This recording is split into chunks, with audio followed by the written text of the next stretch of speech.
시를 좀 아시고 깨어나셔야 되는데. 예, 말씀해 주세요. 예. 자, 우리 국민들이 하나 또 정확히 인식하셔야 되는 게 뭐냐면요. 역대 이래로 어떤 정권이든 간에 그 사실은 여와 야가 어떤 균형을 잡게 되면요. 어느 일방이 독주를 못해요. 예, 예. 그게 무슨 얘기냐. 현재 우리가 이제 문재인 그 정권을 굉장히 비판합니다. 예. 그리고 지난 10월 3일, 9일부터 해서 지금은 아스팔트 투쟁이 굉장히 격화되고 있는 상황인데, 결국은 지난 2년 반 동안에 보면 대한민국이 굉장히 몰락을 했잖아요. 그거 지금 망했다고 해도 과언이 아닐 정도로 심각한 상태거든요. 예, 예. 그 결국은 이런 사태가 오게 된 데서는 이 좌파가 거의 독점적으로 독재적으로 거의 무소불위의 권력을 휘둘렀기 때문에 반면에 통제가 되지 않았기 때문에 대한민국이 이렇게 자라서 몰락이 됐다고요. 예, 예. 자, 그러면 저는 그렇게 주장합니다. 좌익들은 원래 그런 거예요. 우리가 좌파 정권의 좌익 세력의 어떤 정상적인 어떤 국가 통치를 기대해서는 안 돼요. 왜? 저들은 대한민국 건국 수립 후에 지난 70년간 끝없는 어떤 그 반국가적 행태로 정치를 해왔기 때문에. 예. 그리고 틈만 하면은 우리가 아시지 않습니까? 박정희 대통령 경제개발 5개년 계획할 때 김대중이가 고속도로에 더 누웠잖아요. 예, 예. 사사건건 국가 경제 발전에 저도 뒷다리를 잡았단 말이에요. 예, 예. 모든 걸 반대를 위한 반대를 해왔단 말이에요. 그리고 그러니까 김대중이가 정권을 잡으면서 결국 어떤 핵 문제에 대한 것도 결국 북한이 김정일이에게 그 당시 4, 5천만 불을 결국 이제 박정희를 통해서 하고 그 이면에 또 다른 자금도 아마 또 많은 얘기 있었지만은 북한을 퍼주기하고 북한은 이미 이 사회주의 공산주의는 소련의 어떤 그런 지난 과거를 통해서 이미 평가가 끝이 났단 말이에요. 사회주의 어떤 평가 검증은. 예, 예. 그래서 중국 같은 경우도 등소평이 결국은 들어서면서 이 경제 문제는 거의 그 자본주의 형태로 많이 따라왔기 때문에 지난 한 20년 이상의 중국이 급속적 발전한 거 아닙니까? 그래서 이 사회주의 공산주의는 이미 몰락했단 말이에요. 예, 예. 그렇다면은 특히 북한 같은 경우는 지구상에 정말 유사일에 찾아볼 수 없을 정도의 독재 전제 국가란 말이에요. 예, 예. 인권도 없고 모든 사람들이 그냥 말 한마디에 그냥 졸았다고 사형시켜버리잖아요. 예, 예. 그러면 이것이 정상적인 그 지도체 국가가 아니지 않습니까? 그렇죠. 예. 그러면 그 국가를 어떻게든 정리를 해야 될 거 아니에요. 반인권에. 그러면 우리가 협상하고 대화해야 될 대상이 아니라 북한은 조기에 정리해야 된단 말이에요. 그래야 남북한이 하나가 되고 자유통일이 돼가지고 인권이 보장되고 자본주의 시장이 도입되고 민주주의가 도입되고 투표를 통해서 국민 주권을 행사할 수 있는 그게 한반도에 가야 될 방향과 통일의 방향이란 말이에요. 예, 예. 그런 관점 봤을 때 북한은 절대적으로 대화의 파트너가 되어서는 안 된다는 거 아닙니까?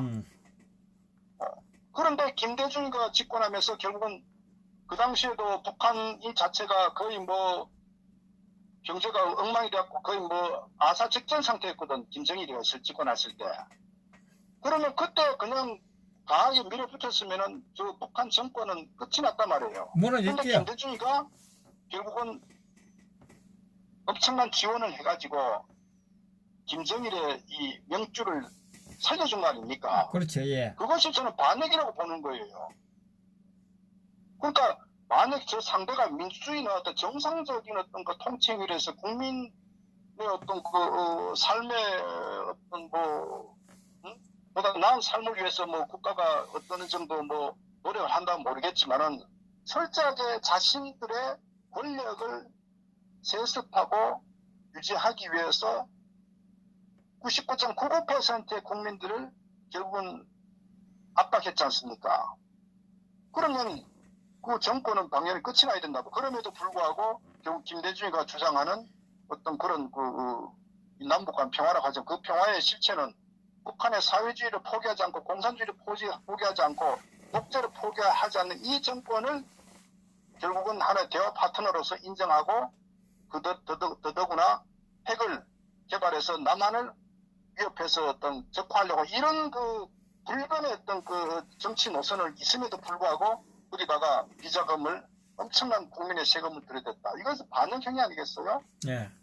그것이 바로 좌익의 실체란 겁니다. 그리고 노무현이 들어서서도 마찬가지로 더 노골적으로 북한을 지원하는 이런 형태 같지 않습니까? 과연 그것이 우리가 평화라는 거 좋지만 평화도 어떤 방식의 평화라는 게 매우 중요하단 말이에요.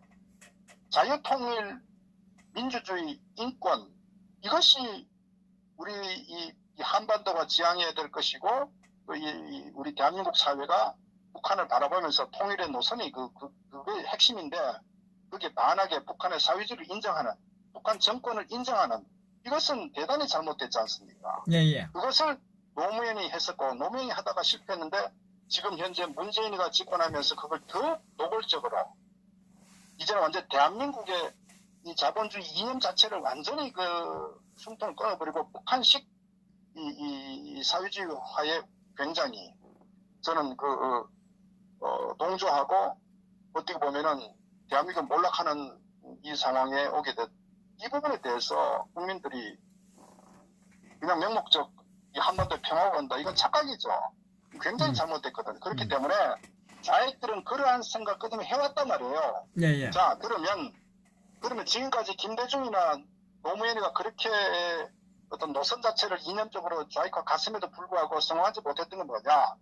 그나마 보수 우파 건강한 세력과 정당이 존재했기 때문에 김대중이가 함부로 못했고 노무현이가 함부로 못했단 말이에요. 그렇지. 마음은 뭐. 노무현 시절에는 그 당시에 박근혜 대통령, 박근혜 당대표죠. 예. 야당 강력하게 견제를 했기 때문에 노무현이가 그렇게 할 수가 없었던 거예요. 예. 그런데 지금 보세요. 그럼 똑같이 보면은 사회가 더 선진화됨에도 불구하고 왜 문재인 집권 후 2년 반 동안에 이렇게 참혹하게 몰락하느냐. 그것은 좌익의 잘못이라기보다도 좌익은 원래 그렇다는 것을 제가 말씀드린 국민들께서 정확히 인식해야 되고 그런데 그것을 통제하고 방어하지 못한 소위 보수 우파 야당 정치권 정치인이 저는 부재했기 때문에 좌익들이 거의 뭐 일방적으로 이렇게 대한민국을 몰락시켰다 이렇게 보는 거예요. 그래서 결국은 책임의 가장 큰 원인이 뭐냐면 소위 자유한국당의 정치꾼들이 가장 큰 책임이 있다. 저는 그렇게 보는 거예요.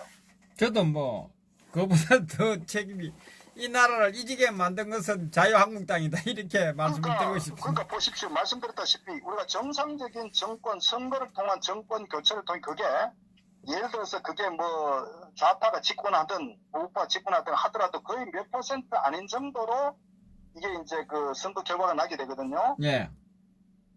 더더구나 말씀드린 이 선거 연령 구조 자체가 정상적으로 하게 되면은 특별한 하자가 없으면 항상 우파 정권이 이 집권을 하게 돼 있는 구조라고 말씀드렸잖아요. 예.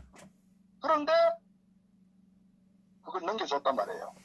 그러니까 우리가 지난 그 선거 때도 보면은 김대중이가 호남의 신 아닙니까? 호남의 태양이 김대중이라고요. 예. 그런데 김대중 왜 DJP를 했느냐? 호남 단독으로는 25%를 넘지 못하기 때문에 JP의 힘을 얻어야 집권하기 때문에 김종필이한테 내각의 상당 권한을 위임한 그건 뭐 쇼였죠. 김대중이가.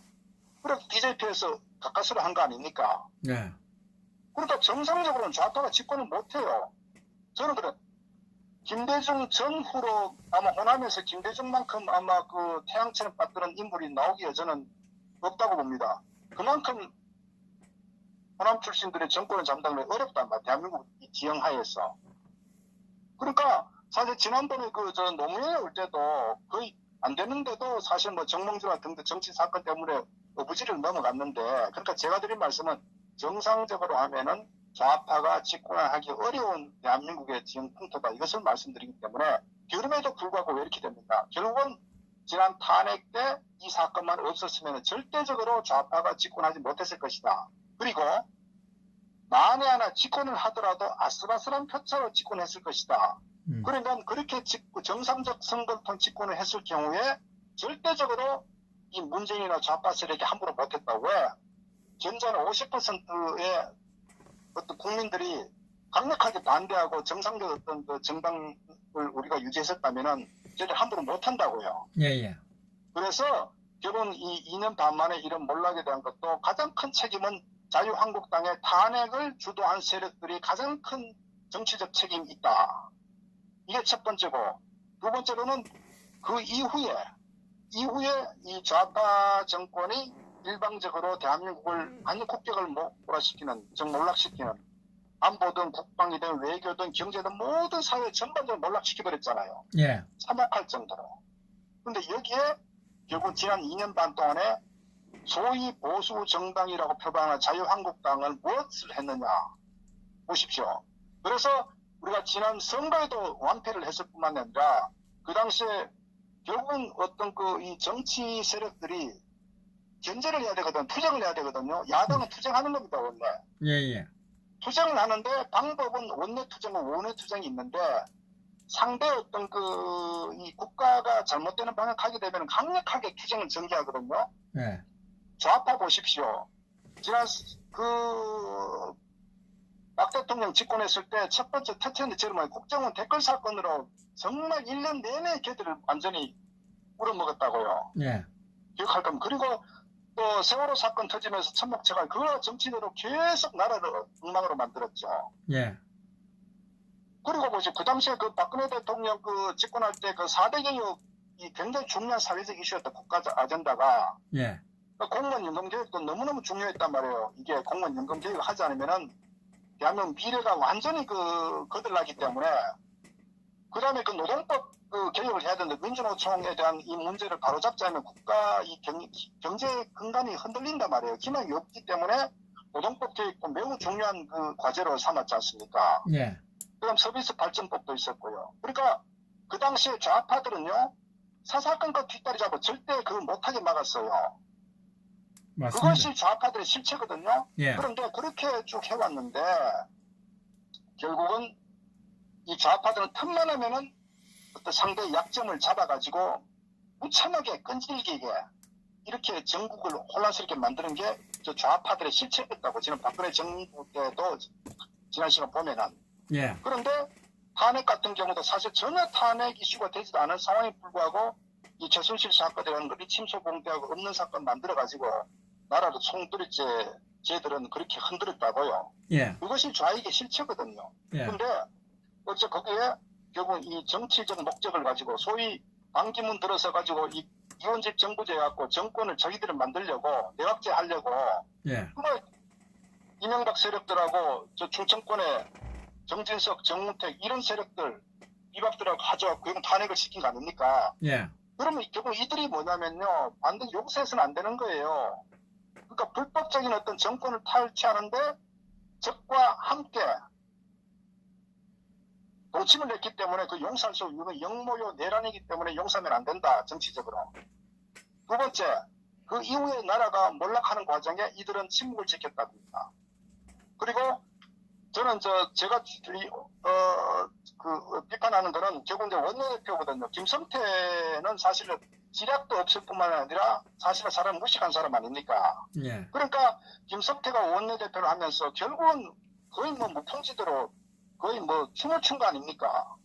청와대 가서 그냥 같이 밥 먹고 말이야 쇼하고 이게 김성태. 그러니까 원내대표가 무능하고 무전략이면은 그러니까 나라가 망하는 거예요. 이 보수애들 없어진 거. 그러면 후임에 결국 이제 나경원이가 원내대표 됐지 않습니까? 예. 보십시오. 나경원이가 원내대표가 된 다음에 얼마나 많은 문제가 생겼어요. 9.19 공동성명하고 정말 북한에다가 거의 무방비 상태로 안보가 허물어졌잖아요. 그럼 뭐 했나요? 그러니까 결국은 지난 시간에 어떤 추경 합의 같은 것도 이것도 문제가 심각한 게 2019년도 우리가 예산이 470조라고요. 예. 근데 470조 엄청난 예산이거든. 근데 문제는 경제가 활성화되고 이게 수익이 이 세금이 많이 걷어들이면 또 다른데 문제는 경제가 어려워짐에도 불구하고 470조라는 슈퍼 예산을 편성해가지고 거기다가 동의해줬지 않습니까? 그러면 안 되거든. 정상적인 좀 국가를 고려한다면은. 그럼에도 불구하고 어떻게 했습니까? 그 다음에 또 그게다 추경 합의했다. 추경. 그만큼 예산 슈퍼 예산 해놓고 추경에 또 나경원이 또 합의해줬잖아요. 아니, 그러니까 우리 그 우파 정권일 때는 예산 통과할 때 얼마나 물건 들어졌습니까? 얼마나 깎았습니까? 또. 저희들은 그렇게 때 정치적으로 하는데, 그래서 제가 경제 문제가 예를 들어 소득주도 성장이든 OCBC이든 뭐 유치원 국유화 시키든 간에 뭐 국민연금을 이용해갖고 대기업의 경영권을 어떤 그런 위협하려고 이런 수없이 많은 일들이 있었는데, 나경원이가 어떻게 보였습니까? 결국은 계속적으로 합의해주는 거예요. 그러니까 우리가 저 이중대라고 하지 않을 수가 없는 게, 정상적으로 원내대표는 원내사령탑이 투쟁의 정면에 내서는 모든 전략을 진두지휘한단 말이에요. 그런데 나라가 이렇게 망하는데 나경원 원내대표가 뭘 했냐 이거예요. 그래서 저는 이번에 그 삭발 투쟁하는 것도 그래요. 사실 뭐 삭발이 아니라 막말 뭐 한복을 하더라도 저는 뭐 나라가 위태위태한 상황인데 오늘 삭발 안 했잖아요. 예. 그러니까 그런 정신 상태로 가지고 국회를 진두지휘한다. 이건 넌센스예요. 그러니까 이인영이한테 100점 100패하는 거예요. 이인영이 갖고 논다고요. 그래서 그것이 자유한국당의 실체고, 그런 사람을 뽑은 자유한국당의 의원들조차도 문제고 어떤 한계고, 그러니까 거기에 원내 사령탑이라고 있는 그 머릿속에서 나온다는 게 투쟁은커녕 목소리 높이다가 또 원내 가고 또 이 좌파하고 같이 또 동의해주고. 그러니까 지난번 자한당 투쟁할 때 보십시오. 나라가 이렇게 몰락했는데 마음에 나서가지고 뭘 합니까? 문재인 스탑이 뭐예요? 그러니까 얘들은 탄핵에 같은 주범들이기 때문에 공범이죠. 공범이기 때문에 문재인 정권 몰락보다 문재인 정권을 인정하고 이렇게 기본 출발하는 거예요. 그러면서 결국은 스탑이라는 구호 자체도 그만큼 전략이 부재란 겁니다. 얘들 머릿속에는 전 정권을 어떻게 다뤄야 될지 자체를 모르는 거예요. 문재인을 끌어내려야 된단 말이에요. 그리고 지난번 드루킹 사건 때도 특검을 통해서 김정숙이하고 문재인을 특검을 가야죠. 그런데 얘들 어떻게 합니까?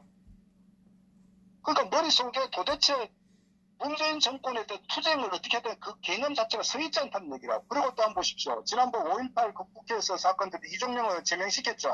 예. 소위 보수, 이념적 보수를 표방하는 정당인데 5.18 사건은 매우 논란이 많단 말이에요. 그러면 더더구나 본인으로서 그 자기 소신을 밝힌 건 당연 그것을 어떻게 제명시켜버렸단 말이에요.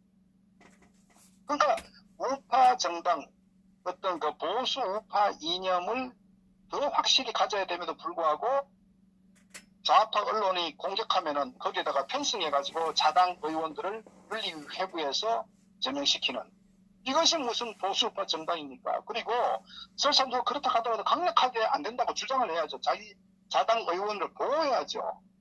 근데 침묵을 지킨다. 이것이 결국 이제 이 소위 그 국회 내에 어떤 이거를 총괄하는 원내 사람들 저는 너무나 대처하는 게 도대체가 머리에 개념 정립이 되어 있지 않다. 저는 이제 그렇게 보는 거죠. 너무나 수없이 많은 어떤 좌파들 시행착오가 너무나 많았다고요. 그러니까 그런 부분에 대해서 전혀 이용할 줄도 모르고 결국 왜 그러냐. 머릿속에 이 좌파 정당을 어떻게 상대해야 될지 자기 목적 방향과 이념적 지형이 없는 거예요. 저런 사람이 원내대표를 하니까 소위 보수 정당으로 표방하는 정당이 완전히 아주 오합지졸이 돼버린 거예요. 그런데 얘들 투쟁하는 것도 시민사회단체가 이렇게 자리를 광화문 깔아놓으면 그제서 이렇게 무임승차하잖아요. 그래갖고 앞에 마이크 들고 나와서 큰 소리 치고. 이게 무슨 정당입니까? 이런 사람을 원내 사령탑? 그거 안 되는 거예요. 그러니까 이런 사람들은 정당의 정권을 잡아봐야 좌파들은 이미 촛불을 통해서 자기 맛을 피를 봤다고요. 피맛을 봤고 이미 법원 내에 우리 법, 민주, 이렇게 국제법, 인권이 이 세력들 좌익들을 포진시켰기 때문에 어차피 이제는 안 돼요. 정권을 잡아봐야 좌익들은 이미 자신들이 그 맛을 알기 때문에 어떻게 컨트롤하는 거 알기 때문에 금방 또 제2의 탄핵 같은 그런 사건을 광화문에다가 또 끌어모아가지고 촛불 시위 들어간다고 힘을 빼버린다고요. 그러면 이 세력을 상대로 우리가 어떻게 싸워야 됩니까? 지금 엄청난 어떤 투쟁력을 보여야 된다고요. 어떻게 보면은 계엄령 내려가도 잡아들일 정도의 강력한 어떤 입장 가져야 되는데 저는 이렇게 유약한 이 정당, 이런 개념 없는 원내대표, 투쟁도 전략도 없는 이런 사람이 또 정치 전면 나서서 뭘 한다. 정말 좌파 밥이 되는 거예요. 그런데 그래서 뭐 자한당에 원내대표 할 사람이 있나요? 다 110명이 뭐 거의 대등소이하지 않나요? 누가 하든 간에 현 정권, 문재인 좌파가 정권을 바라보는 시각이 뭐냐, 이게 매우 중요하거든요. 그 정권 끌어내야 된다. 그럼 끌어내리기 위해서 어떻게 해야 되느냐? 정상적 방법 관할, 좌파도 정상적 방법 하지 않았잖아요. 네. 공수처 말씀대로 이렇게 무리수를 두는데 결국은 우파도 끌어내리기 위해서는 수단 방법 가리지 말고 투쟁을 해야 된다고요. 네. 모든 걸 던져야 되거든. 그래 투쟁한 사람이 있습니까? 없잖아요. 자한당에. 그러니까 그런 인물이 이제 우리가 뭐 원내대표 할 때 선출할 때 그러한 인물을 이제 뽑아야 되겠죠. 근데 어쨌거나 현재 이 상황을 봤을 때 정말 힘들 때는 머리 숙이고 있다가 뭔가 조금의 이 좌파였던 그 헛바지를 해가지고 조금 올라간다 싶으면 나섰다가 이런 기회주의적이고 비겁한 인물들이 현재 자한당에 포진되어 있으니 희망이 없다. 저는 이제 그걸 말씀드리거든요. 예. 그래서 이게 매우 심각하다. 이 정권 교체가 문제가 정권 교체돼 봐도 오래 가지도 못할 것이다. 저는 그게 매우 우려스럽게. 그래서 투쟁을 하고 전략과 지략을 갖추고 몸소 투쟁하고 실천하고 모든 것을 내어놓는 이런 그 정치 세력이 필요한데 지금 현재 자한당은 그렇지 않다. 그렇기 때문에 어떻게 보면 정권에 교체돼 봐야 저는 큰 의미 없다. 그래서 이런 부분에 대해서 선동해서 무조건 반문연대, 문재인이 반문연대 하지 않은 그건 정치 구호고 저들의 어떤 정치 어떤 그 권력을 지속시키고자 국민들이 이용하는 수는 저는 봄수 이상도 아니다. 이 부분은 국민들께 좀 알아야 된다. 그래서 저는 어쩌면 강력한 투쟁하는 어떤 그런 인물 외에는 저는 뭐 대한민국 구할 어떤 세력도 우리가 믿어서는 안 된다. 저는 그렇게 보는 겁니다. 그만큼 어쨌거나 이제 나경원은 매우 정말 문재인 못지않게 대한민국의 어떤 그 몰락에 상당히 일조한 인물이다. 저는 그렇게 규정을 하는 거예요. 그런데 뭐 참 도대체 이 110명을 도대체 어떤 생각을 하고 있는지 모르겠어요. 예산을 통제시켜준다는 것은 이 여당에서 예산을 통과시켜주는 거는 결국은 거기에 선심 정책이 있지 않습니까? 그것이 바로 표하고 연결되는데 자기들 표를 깎아먹는데도 그것을 통과시켜주는 이러한 사람들이 국회의원 자기 되나요? 이 사람들이? 어떤 생각을 가지고 있는지 나는 모르겠어요. 예산안 통과시키면. 보세요. 우리가 하나 또 정확히 이제 알아야 되는 게 작년 2018년도 12월 14일, 15일 날 여야가 아마 패스트트랙 아마 합의했을 거예요. 그 당시에. 예, 12월 15일 날에. 15일입니까? 예, 예. 그때 보면은 이 연동형 비례제 이 선거법하고 그 다음에 공수처법하고 등등 중에 또 그제 마지막 6항인가 거기 보면은 원포인트 개헌 부분. 이거 굉장히 주의해야 되는 게 결국 뭐냐 자한당의 김무성이 지금 이 권력을 행사하고 있는 이 자한당 내에 얘들은 목적이 첫 번째, 두 번째 내각제라고요. 이게 순수 내각제는 이제 이원집 정부의 두 가지 이제 옵션인데 그거는 정치 상황에 따라서 자기들 선택할 겁니다. 핫바지를 대통령으로 몰아세우고 나머지는 실제 어떤 권력 총괄하는 거는 이제 이원집 정부제 의원들이 자기들이 하는 이런 쪽으로 선거제를 방향 가져갈 텐데 결국은 거기에 뭐냐면요. 나경원이가 결국은 김무성이를 대리한 나경원이가 결국은 이 공수처와 이 선거법 변동 비례제를 합의를 해줬잖아요. 예. 합의해줬단 말이에요. 그러니까 얘들은 그 합의에 대해서 그것보다 더 중요한 게 뭐냐면은 원포인트 기원해갖고 내각제 가고자 하는 얘게 모든 게 목매가 가고 있다고. 그러니까 이들은 권력, 그러니까 국회를 장기적으로 자기들의 선수를 계속적으로 권력을 하면서 내각이 국회가 권력을 이 총괄하는 이런 쪽으로 지금 우리나라 어떤 권력 구조를 개편 얘들이 머리 그거밖에 없다고요.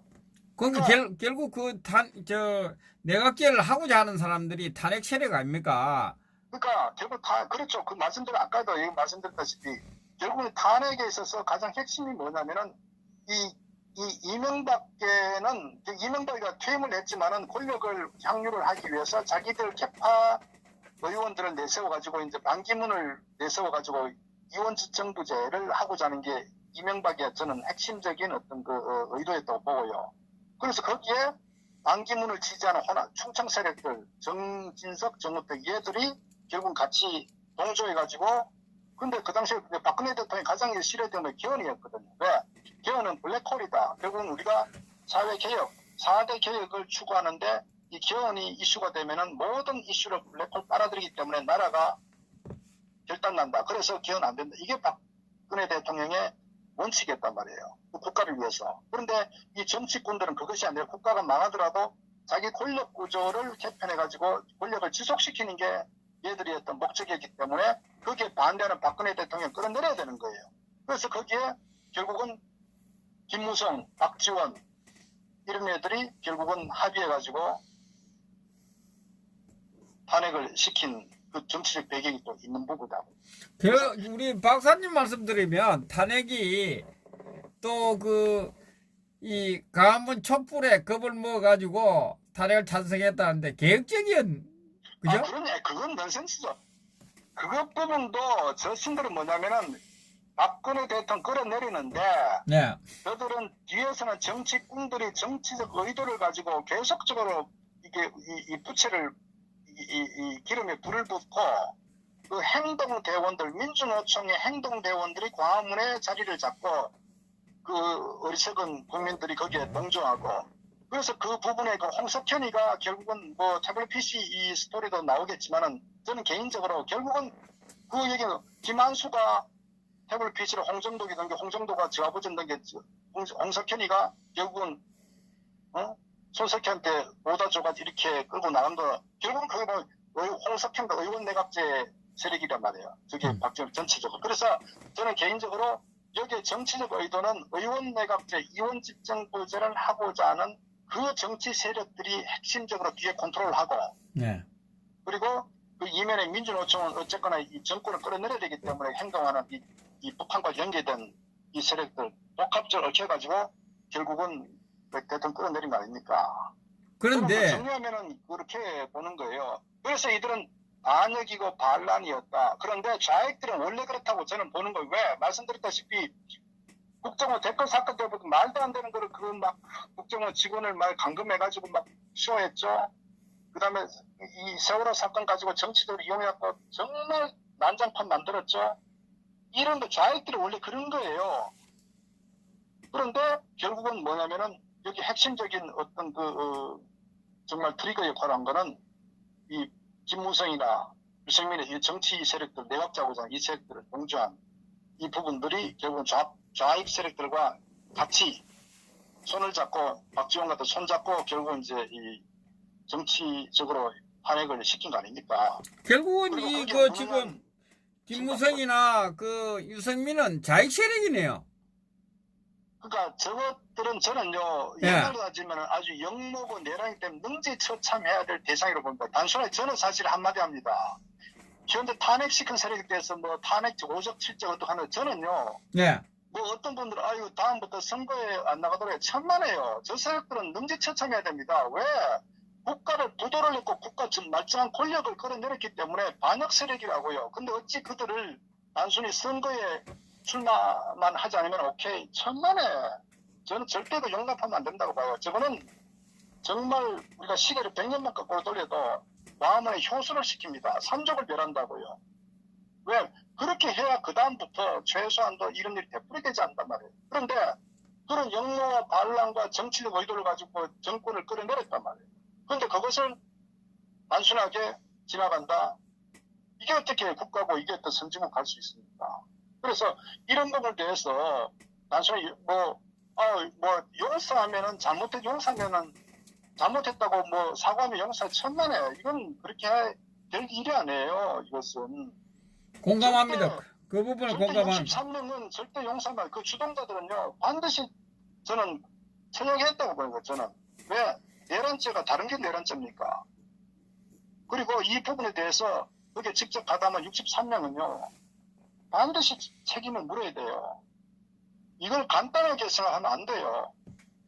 저는 지금은 이런 첫 번째 이 국가를 바로 정립한 후에 거기에서 투쟁을 하고 좌파하고 싸우지, 내부적으로 이런 기회주의적 행태를 보이면서 그냥 같이 가자?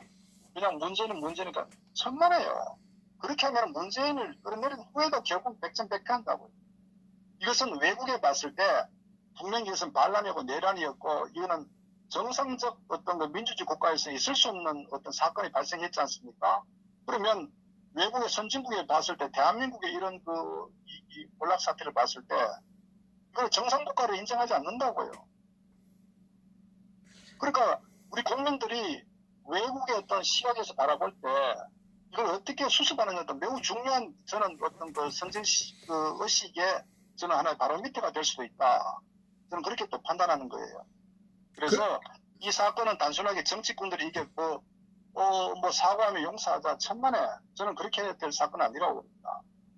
예, 왜냐하면 이 사건에서 수없이 많은 사람들이 사망을 했지 않습니까? 예, 예. 그리고 그 이후에 문재인 집권 후에 정말 자영업자가 수백만 자영업자가 정말 가정이 해체될 정도로 참혹한 결과를 갖고 있다고요. 예. 많은 제조업체, 중소제조업체들이 도산을 했다고요. 그 책임을 이 어떻게 질 책임을 건지. 그냥 넘어간다? 천만에요. 이건요, 그대로 절대 용서하면 안 돼요. 대한민국이 이렇게는 절대 이건 미개국이고 후진국이지 이렇게 가면 안 돼. 그래서 저는 뭐 용서하자? 천만에 절대 저는 그렇게 하면 안 된다. 그래서 대한민국을 앞으로 이 자유통일을 북한을 정말 어떤 정리하고 자유통일을 하기 위해서라도 우파의 어떤 가치 개념 비겁한 사람들 정리하고 이런 탄핵에 주동하고 개입하고 한 사람들 반드시 저는 사법적 어떤 그 잣대를 들이대야 된다. 저는 뭐 정말 특별법을 그래서 이거 나중에 특검을 하든 새로 어떤 어떤 특별법을 만들어 가지고 여기에 대해서 반드시 단죄를 해야 된다. 그래서 이거를 저는 반드시 역사의 기록에 남기고 그 후손들 거기에 직접 했던 후손들은 반드시 저는 거기에 대해서 좋은 글씨 쓰게 된다. 이렇게 해야 국가가 바로 서는 거예요. 그래야 교육이 바로 선다고요. 그래서 어떤 경우는 타입 이런 생각 하면 안 된다고요.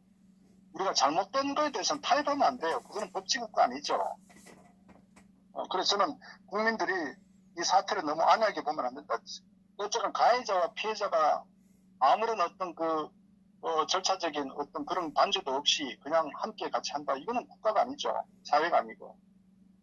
저는 그렇게 생각합니다. 예, 예. 그런데 탄핵했던 역적이고 능지치참을 해야 되는데, 예? 거기에 탄핵을 반대했던 사람들이 그 사람들 그 편에 함께 하고 있잖아요, 지금.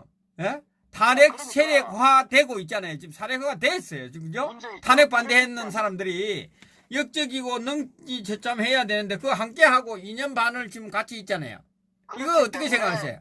그렇기 때문에 그 정치 세력들은 전부 다 정리해야 된다. 그래서 제가 자한당 해체를 주장하는데 10명이 있어도 정신이 똑바로 박힌 정치인 10명이 있으면 나라를 구할 수 있는데 썩어 빠진 300명은 있어봐도 전혀 그 오합지졸이 된다고요. 더더구나 보수 우파 이 남북 간에 이런 아주 위기 상황에서 이 우파적 어떤 이념 가치를 갖고 있지 않는 정치인들은 전부 도태시켜야 된다고요.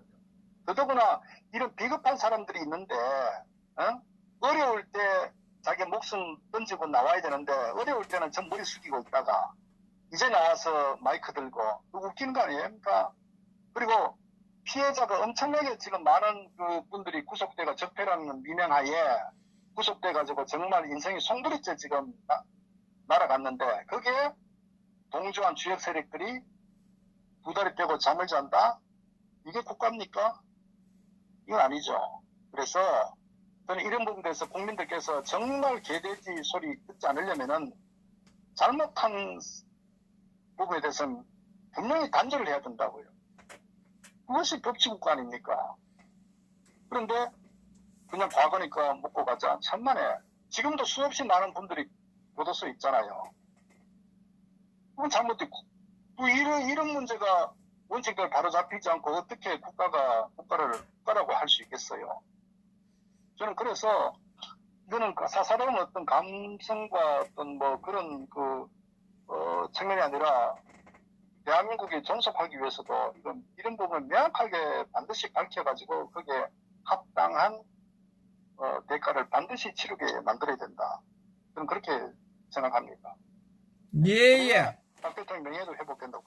예. 아, 참 우리 박사님 말씀 들으니까 이거 지금 이 탄핵이 단순한 탄핵이 아니고 희생자가 말도 못하고만 전 국민 지금 자영업 이 몇백만 명, 뭐 또 우리 보수우파 또 감옥에 가 있는 사람, 우리 죄 없는 박근혜 대통령님, 뭐 우리 그 보수우파 국민들, 야 진짜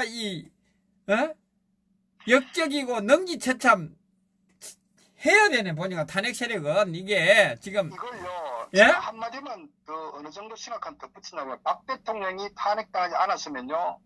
북한의 김정은은 제거됐습니다. 그걸 아셔야 돼요. 왜? 2016년 9월 달에 북한이 5창과 6창 핵실험하면서 박 대통령이 어떻게 하냐면은 김정은 참수조를 만들고 오다를 내렸다고요. 그 당시에 왜?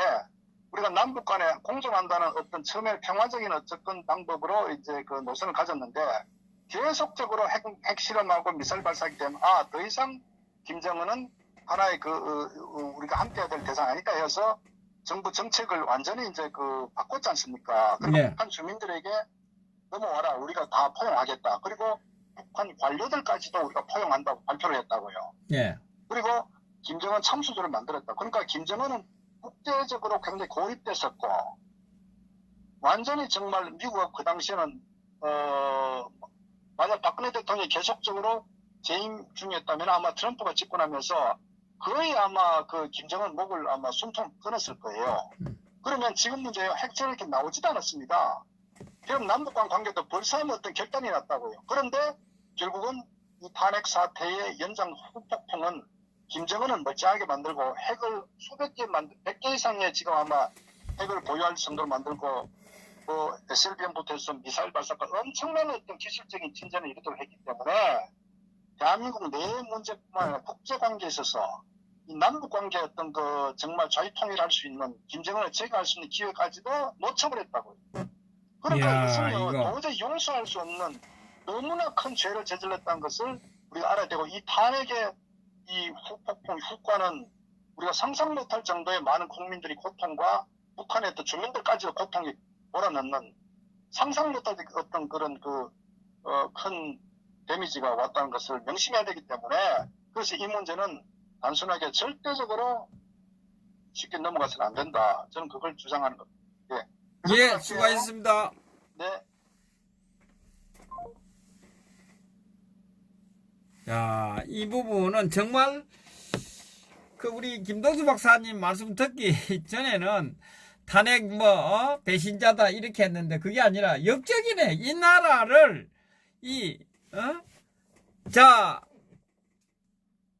국민들을 도탈에 빠지게 만드는 책임 탄핵시킨 세력들은 이 김정은을 살리줬고 그리고 이 많은 이 고위공직자들이 감옥에 가 있고 박근혜 대통령 죄 없는 박근혜 대통령이 탄핵에 대해서 제 고통 그리고 우리 보수파 국민들의 이 고통 능지처참 뭘 10분 해도 시원찮은 이런 상황이네. 탄핵세는 절대 용서를 할 수가 없습니다.